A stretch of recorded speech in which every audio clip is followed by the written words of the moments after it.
Nothing says 21st century American leadership like a Nobel Peace Prize winner taking a break from his busy golf schedule to lie to the people who elected him about an ideology that calls for our annihilation. But there is a silver lining to the dark cloud of President Obama's naive and utterly predictable speech about the Islamic State. I've been inspired to write a children's book.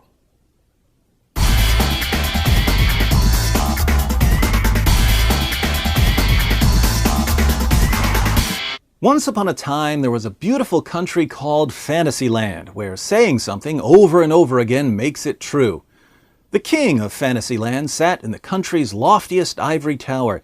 He spent his days gazing dreamily out a window, counting the candy-coated raindrops as they fell on a pavement made of birthday cake.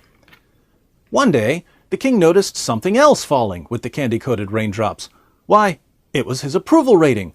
Apparently, the citizens of Fantasyland, though they are the most pampered and privileged people in the entire universe, are nevertheless notorious whiners and crybabies.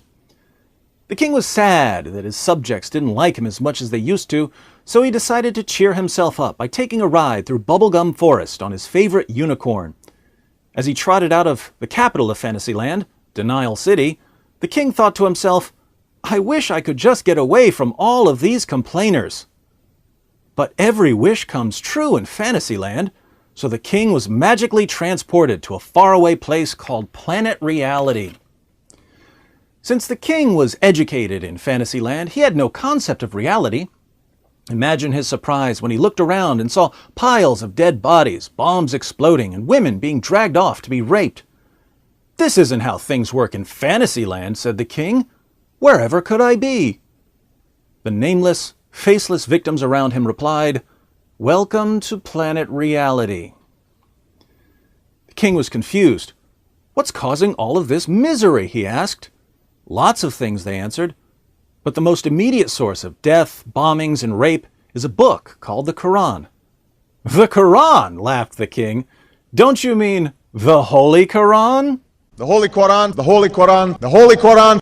"I know all about the Holy Quran," the king continued. "I've been promoting it for years. Where I come from, the Quran is what makes the sun shine and flowers bloom and ice cream taste yummy."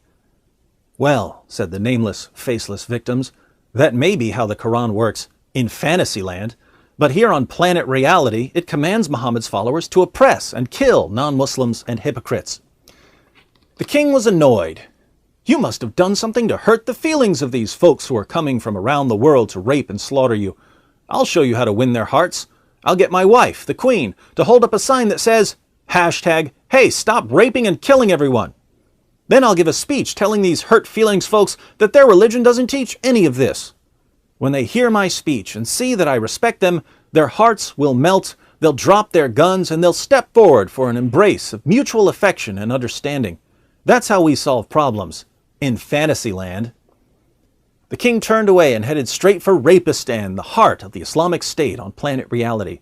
As he approached the gates, the jihadophiles, who enjoy a good laugh as much as a good beheading, welcomed him with open arms. After all, they couldn't have raped and butchered so many people without the king constantly warning their enemies not to cross red lines. So the least they could do was listen to his quaint little speech. "I knew they'd be happy to see me," the king thought, and he began his speech. Let's be clear about ISIL. They have rampaged across cities and villages, killing innocent, unarmed civilians in cowardly acts of violence. The citizens of Rapistan erupted in laughter. "Dear king," they said, "our beloved prophet conquered all of Arabia in 10 years. What was his secret? He tells us in Sahih al-Bukhari, 'I have been made victorious with terror.' Not negotiation, not compromise, certainly not hope and change. Terror. That was his secret, and the Quran commands us to imitate him." But the king ignored them and went on with his speech. They abduct women and children and subject them to torture and rape and slavery. "So," the Rapistonians replied, "torture, rape, and slavery are a problem? In Ibn Ishaq, Muhammad ordered his followers to torture a man named Kanana to find out where some money was hidden. The Muslims lit a fire on his chest to get him to talk. Then they chopped off his head. As for rape, after the Battle of Khaybar, Muhammad's companions asked if they could rape their captives in the presence of their husbands, who were still alive at the time. Allah gave us his answer in Surah 4:24 of the Quran, which says that we can rape them all we like. As for slavery, our Prophet enslaved thousands of people, and he had slaves himself, including black slaves, O King. He even had a sex slave, a young Christian girl named Mary the Copt. So when we torture, rape, and enslave people, we're only obeying our Prophet, as Allah commands.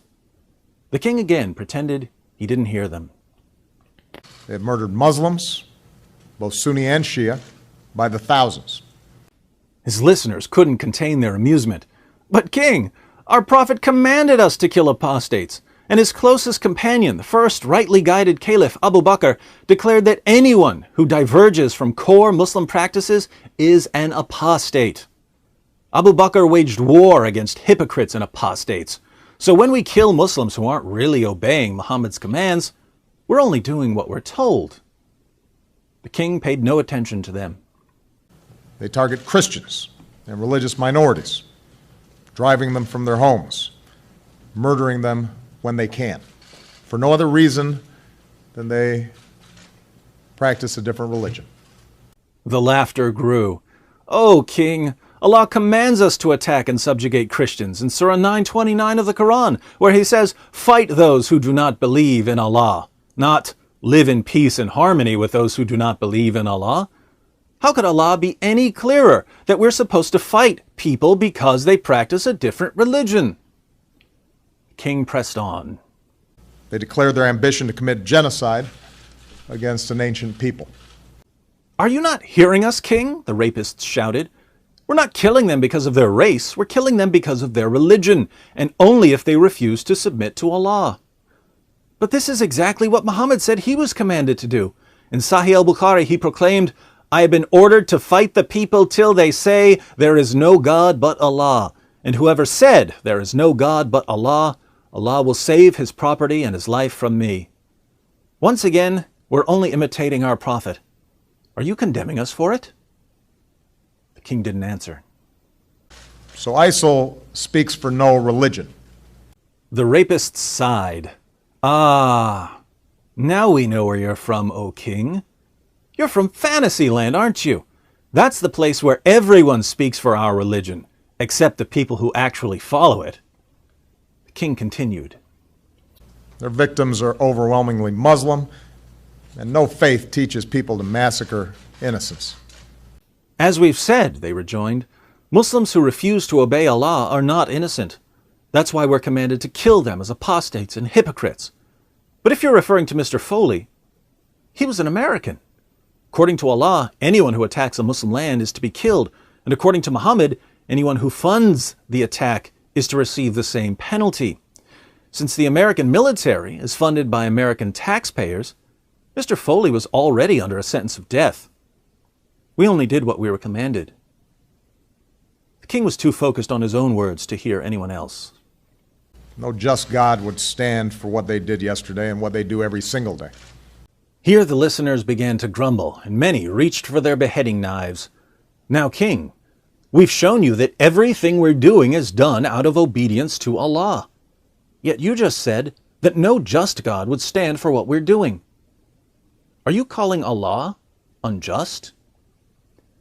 The king, not wanting to suffer the same fate that thousands of others were suffering, answered, "I have to say these things for now, but don't worry. I'll have a little more flexibility after the midterm elections." At this, the king began to click his ruby slippers together, saying, "There's no place like a golf course with Alonzo Mourning. There's no place like a golf course with Alonzo Mourning." And as the king was being whisked back to Fantasyland, every rapist in Rapistan shouted, "Goodbye, King. We hope all the carnage here on planet reality doesn't mess up your golf swing."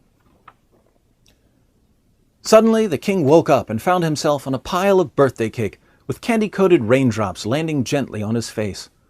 "Oh my," he said, "I must have fallen off my unicorn. I guess reality was just a bad dream. I can't believe I ever wanted to get away from Fantasyland, a place where the worst consequences of my decisions are low approval ratings. After all, My approval ratings are a small price to pay for the endless trunks of money I'll be getting every day for the rest of my life. Who needs reality when fantasy is so much more convenient for me? The end. Well, that's the story I came up with. I know it's kind of dark for a children's story, but someone has to face reality. No words to describe the finality. The animal, hooded in black, in the process of decapitating an American, forced to his knees, his hands bound, his head pulled back. And you, Mr. President, fist bump your friends within minutes on the golf course? Why not just admit it? You don't want the job. You want the perks, the vacations, the golf. You don't want the responsibility. You can't make a decision. You live in a make-believe world colored with vanishing red lines.